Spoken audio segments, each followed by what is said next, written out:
Kentucky state government leaders will soon duke it out in court. Many members of the executive branch were sued Thursday by the Beshear administration over a bill lessening the governor's power. Bodie Brooks is here to break down if there's truly an ethics issue or if there's more politics at play.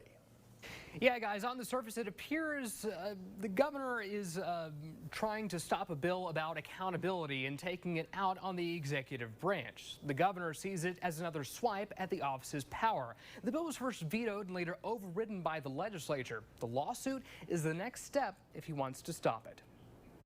The tweets came quick. Kentucky's constitutional officers decrying Governor Andy Beshear, saying he sued me. But that claim is complicated. It's not really a suit against them for anything they've done. It's a suit against their office because of the power that's been given to it, perhaps inappropriately. UK political science professor Stephen Voss explains the suit is over a bill shifting the governor's ability to appoint members to the state ethics commission and spreads it around the executive branch.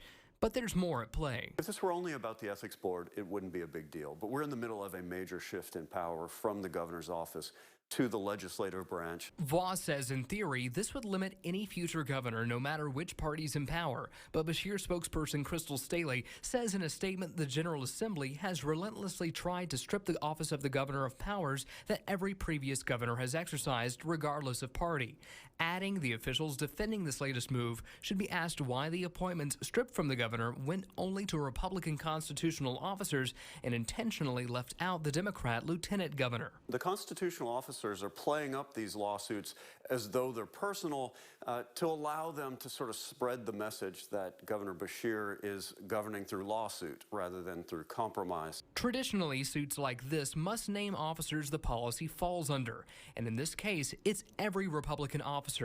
Voss says that's likely the only reason they were sued. We'll see how the lawsuit plays out in the courts, but in the court of public opinion, I'm thinking the Republicans have the stronger case, and they'll win the battle of perceptions here.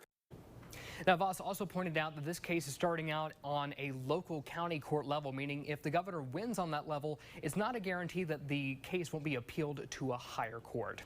Live in the newsroom, I'm Bodie Brooks, Fox 56 News.